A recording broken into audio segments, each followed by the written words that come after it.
podcast where mental health meets real life. I'm your host, Samantha Ariza. Therapist, educator, semi-normal human being. Depends on who you ask.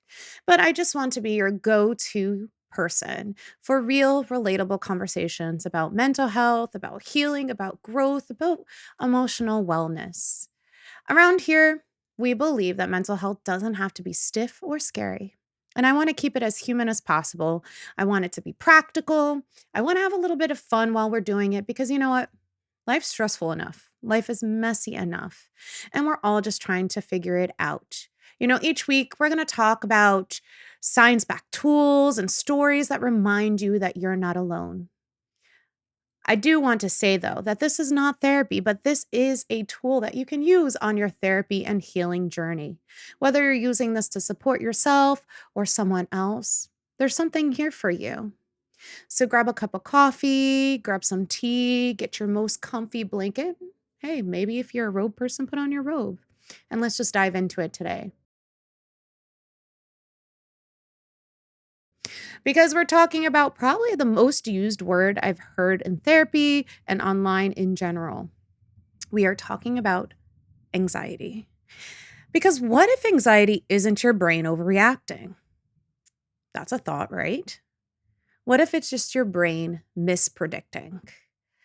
What if that tight chest, the racing thoughts, the constant scanning in your nervous system is just it doing what it does best? Forecasting. But I can hear you saying, Samantha, I have this feeling that something bad is about to happen. Well, today we're going to talk about the brain as what it does, a prediction machine, and how anxiety can be understood as a kind of prediction error, a mismatch between what your brain expects to happen and what actually happens. But I'm not going to say that this is all in your head because I know as an anxious person myself, the last thing we want to hear is that this is all in our head. Because yeah, duh, of course it's all in my head. That's the problem, right? I just want to kind of say to you that your brain is doing what it was built to do. But we can retrain it, we can fine-tune it, and we can help it be better at what it does. So I want you to start thinking of your brain as a computer. And I'm not the most technical in technology and stuff like that, so I'm going to simplify it for you. As we know in modern cognitive neuroscience, there is this concept called predictive processing. Simply put, your brain doesn't passively receive reality like a camera. It's more like a computer, taking in the information, processing, outputting, telling things, receiving things, doing all this work, sometimes in the background, beyond what we can recognize is going on. It is actively generating predictions about what it sees, what it hears, what it feels, what it needs, and then it compares those predictions to incoming sensory data. So it's taking all of this, processing it, comparing to what it knows, and then it makes distinctions. When there's a mismatch, the brain updates its model. It takes actions to reduce that mismatch. Your brain does not like dissonance, and dissonance means like that disconnect. So your brain is going to be happier when everything makes sense. And it, makes you happier when it all makes sense.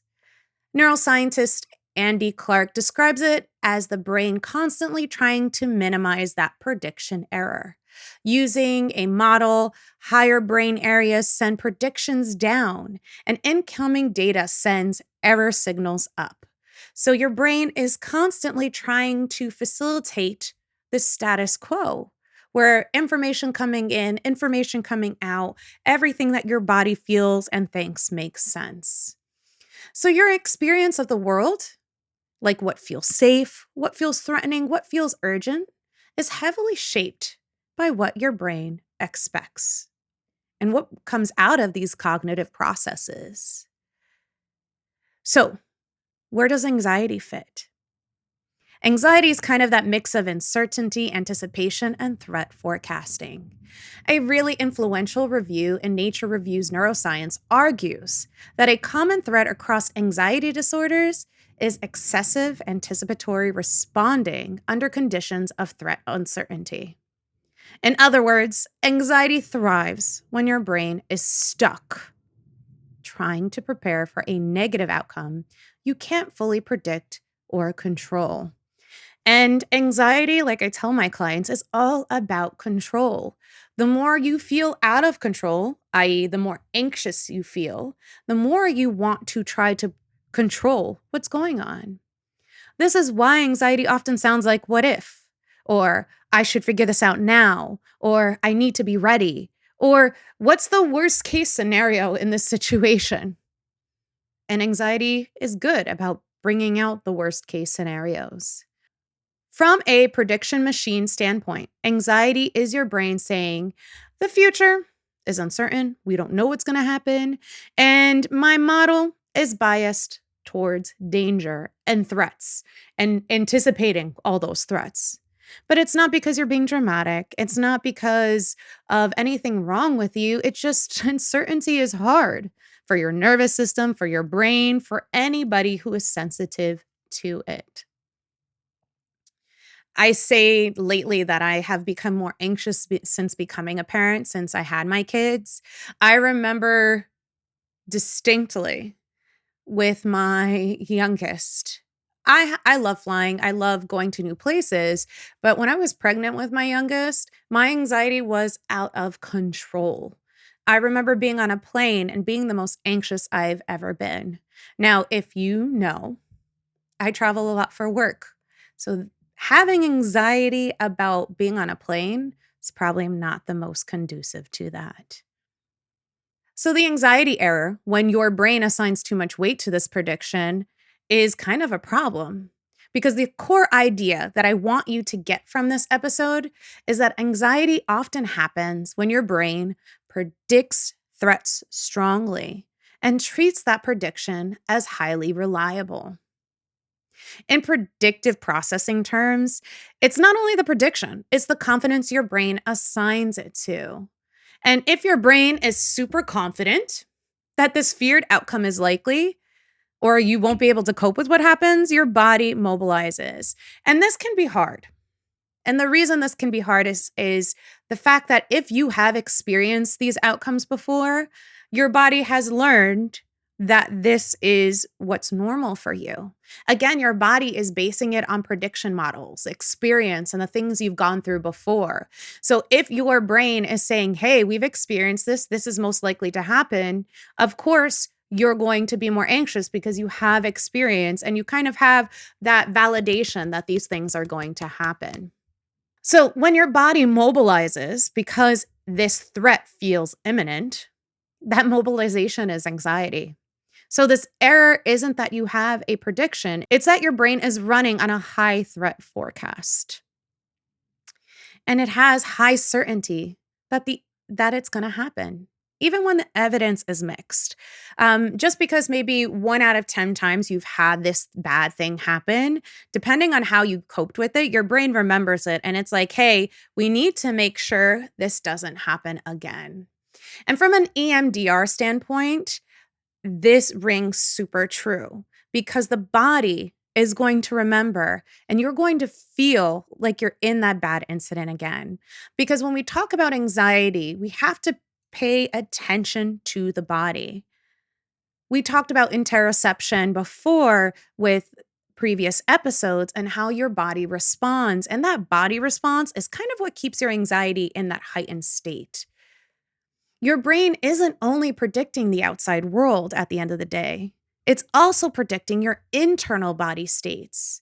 So, this is where the science gets kind of helpful for people who feel anxiety physically, because not for nothing, anxiety is a very body heavy kind of reaction. We see a set of models called interoceptive inference suggestions. That feelings, including anxiety, arise partly because the brain predicts and the body responds. Your internal signals, like your heartbeat, your breath, your stomach, is reacting to what your brain is trying to explain. So this just means that your brain predicts a bad body state or that you're going to feel panicked or nervous about some situation. And then guess what? Your body shifts into that state. Your brain detects this mismatch and treats it as confirmation, when really you're just getting anxious more at the thought of being anxious, which makes the prediction intensify, means that your body is now confirming your worst case scenario. So it becomes this loop. Paulus and Stein proposed the anxiety prone individual may show altered interoceptive prediction signals, essentially, amplified detection of difference between what's expected and observed. So your anxious thoughts trigger those anxious feelings, which just confirm your anxious thoughts, which means you kind of turn to more worry and avoidance, which doesn't necessarily help as much. Because sometimes, again, what you're reacting to isn't the situation. It's your brain's interpretation of what is going to happen, plus your body. And that's the thing. When we talk about from an EMDR standpoint, your body stores a lot of these body sensations that come when you go through very traumatic or very impactful situations. So when you are thinking about it, your body's like, hey, we have felt this before, and kind of connects the body signals from that traumatic, impactful event to what your current state is. And it's like, hey, these things feel similar. So we need to avoid. We are acting in an anxious way because this was bad for us. Because another way to think of anxiety is this idea that your brain is like, we're going to die, so we need to avoid. And anything that feels like we're going to die means we need to avoid it. So worry feels useful in that sense, because worry is often your brain's attempt to do something very logical, reduce that uncertainty. Because we say, hey, I'm going to die. This feels like it. I'm not sure this is going to happen. So your brain just keeps going. If your brain believes uncertainty is dangerous, it will try to think its way to certainty, which is why we kind of ruminate and stay on that same thought. But the problem is that worry doesn't actually resolve uncertainty most of the time. It just keeps your system in anticipatory mode, revving, scanning, preparing. And that fits the uncertainty and anticipation model of anxiety really, really well. Worry is kind of like a lot of movement with no actual movement. I've heard worry kind of compared to like a rocking chair. A rocking chair is very action oriented, but we're not actually going anywhere. So worry is the same thing. We are constantly feeling like we're doing something, but we're actually not doing anything at all. So worry can feel productive because it creates that illusion of control and it creates that illusion of doing something. But body-wise, it keeps your body on call and in that heightened state. But let's take a break for a second, because hearing all of this can be super overwhelming. And when you are feeling overwhelmed, worn out, or just not like yourself, I'm here to remind you that you're not broken, but you just might need some more resilience.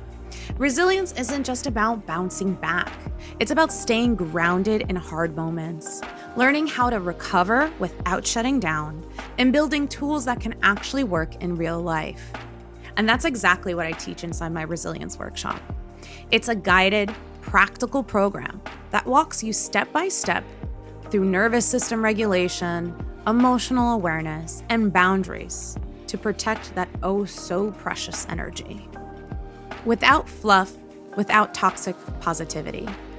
If you've ever said, I just need to get it together, this is your next step. Give me 6 weeks and we can work on strengthening your resilience.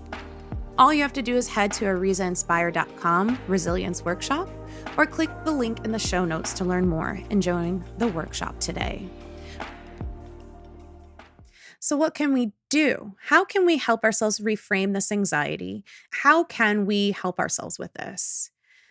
If anxiety is your brain's prediction system, then anxiety isn't necessarily irrational. It's protective. It's calibrated towards threat. And that's not a bad thing. That's you trying to keep yourself safe. And there's nothing wrong with keeping yourself safe. This calibration, this high calibration, is something we've talked about previously, and it can come from learned history, chronic stress, trauma, even temperament, which we mentioned in episode 301, and repeated avoidance. So, avoidance is a big one when we talk about this anxiety loop. Our brain says, hey, we're going to die. So, what do? Let's avoid the situation that feels like we're going to die. You relax because, hey, you don't feel like you're going to die anymore.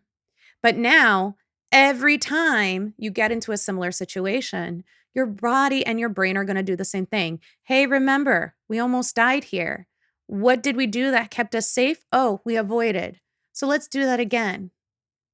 And you just constantly keep looping because your brain never gets the data that you don't have to worry about this. It doesn't get the data that this is safe.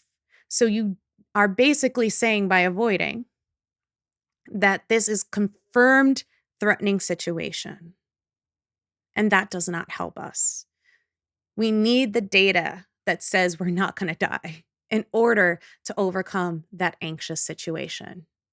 Which means from a predictive standpoint, the goal isn't to eliminate the prediction. The goal is to help the brain build a model that's more flexible and more accurate. So what helps correct this anxiety error? So my favorite part of these episodes is the practical tools on what we can do. And when dealing with anxiety, none of the practical tools are going to feel good. Because if we're talking as a prediction machine that needs more data to fix its model, that means we have to give our brain that new data. We have to expose ourselves to the anxiety inducing situations and do kind of behavioral experiments. Prediction systems update through our evidence, and our avoidance prevents that updating. So that's why when we gradually expose ourselves to the anxiety inducing event, again, done safely and intentionally, it can be super powerful because it gives the brain disconfirming information, i.e., it's saying, hey, this situation is not as dangerous as we thought. We don't have to avoid it. We will survive.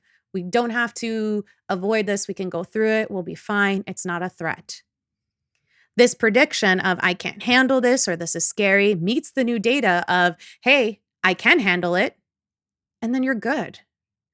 But again, this is not like a simple process. You have to expose yourself kind of continually and give yourself that information. But again, it's not forcing yourself. It's just about teaching your brain a more accurate forecast. It's updating your brain system with information that I can do this. And we have to, number 2, label that prediction as a prediction, not as the truth. We have to try that my brain is predicting danger, or my brain thinks this is harmful, or my brain thinks that I'm not going to be able to do this, instead of this is danger, instead of this is dangerous and threatening and I can't do this. The tiny shift in even your language and the belief reduces that uncertainty that you have. And your nervous system assigns a new threat model to it. So by saying, hey, this is just my brain predicting and my brain thinking this could happen, it doesn't mean that it is going to happen. Number 3, we want to work with the body to reduce the alarms. Because that interoception prediction loops can make that anxiety bigger, i.e., the way our body responds to the anxious thoughts makes the anxiety bigger, we need to make sure that we have those body-based tools to help us change those internal signals. We want to interrupt our brain and interrupt our body in the anxiety. So, interoceptive models emphasize the feelings emerge through predicted observed body signals and their mismatch, which means we got to take it to grounding. We have to focus on our breathing and make sure we are exhaling longer. Science shows that the longer we exhale, the more we downshift our anxiety. A longer exhale is going to slow down your heartbeat. We want to pace it. We want to ground. We want to bring our body sensations down, and we want to comfort. We can even use different temperature changes, like splashing water on your face or going outside, to help bring down that anxiety and bring you back to your body. Think about it as lowering the noise floor so your brain stops reading your body as an indicator of danger, because your body unintentionally is just signaling to your brain that it's right. Number 4, we want to practice uncertainty tolerance in small doses. And this is a big one, my friends, because if anxiety is partly excessive response to uncertainty, then building tolerance to uncertainty is going to help you the most. What do we do? How do we practice being okay with uncertainty? We pick a low stake uncertainty item and don't resolve it immediately. We won't Google it. We won't check it. We don't rehearse it. We just let the brain learn that uncertainty is uncomfortable but not unsafe. So this may seem like a silly one, but let's say you get anxious about dressing correctly for the weather. A way to test your tolerance with uncertainty is not checking the weather and just getting dressed normally.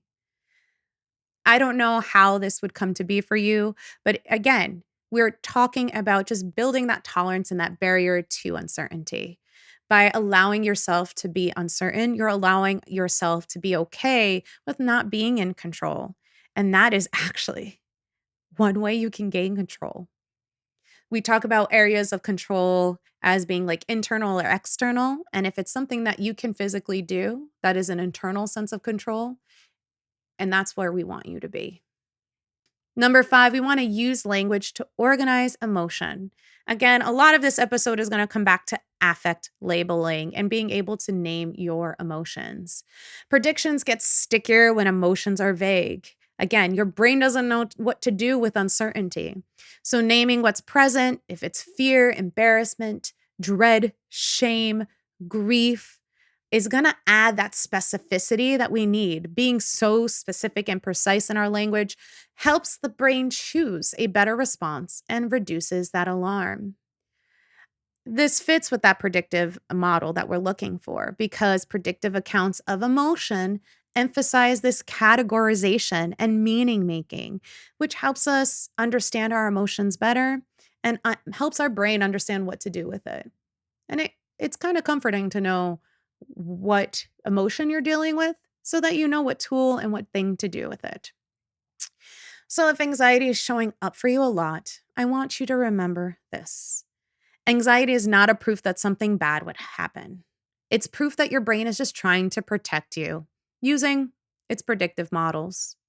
The good news about prediction machines is this, and something I want to leave you with, that they learn and we can change them. So this week, try one thing. When anxiety rises, I want you to pause and say, this is a prediction. This is not a prophecy. And then do one small action that creates that new data. A tiny exposure step, a body-based downshift, or a choice to sit with uncertainty without solving it. I know I mentioned before about the anxiety I had around flying. And when I say that exposure therapy works, I travel a lot for work. And at this point, I don't really get anxious anymore. Yes, when there is a little bit of turbulence, or not even a little bit, a lot of bit of turbulence, I think it is quite acceptable to feel anxious in that situation. However, my anxiety overall has downshifted a lot because I know what to expect. My brain knows I'm not going to die and things will be okay. So every time you respond differently, you're teaching your brain, we can update this forecast and we can feel better. But that's it for today's episode, my friend. Thanks for hanging out with me as usual. I hope you found this useful and helpful and helps you reduce your anxiety overall, because we all feel anxious and it's okay. I'd love it if you follow this show and you leave a review or share this episode with someone else who you know is dealing with their anxiety. And if you want more tools to support your mental health journey, I want you to head over to arizainspire.com. You'll find free resources, different courses, and workbooks to help you. We do have that feelings wheel, which is super important. We do have emotional first aid for crisis moments, which helps with a lot of body regulation things. So if you are looking for more tools to help you regulate, that is one thing you can do. And again, don't forget to follow along on Instagram, TikTok, and Facebook.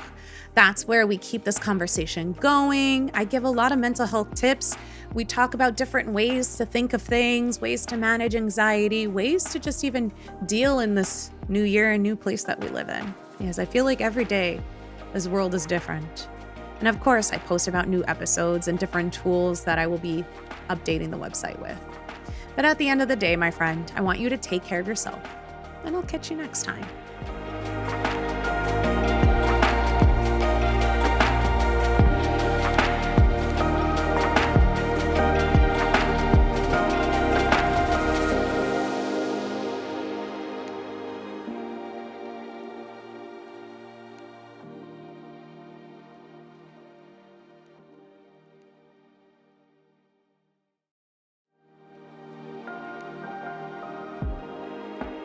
Can't wait for next week?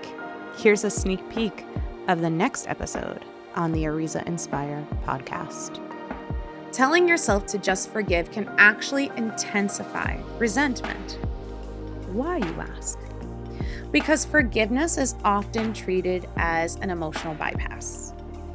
It's like, just forgive them, which means there's no boundary, there's no acknowledgement, there's no grief, there's no meaning making. You're just kind of trying to make a bridge over it and be done with it.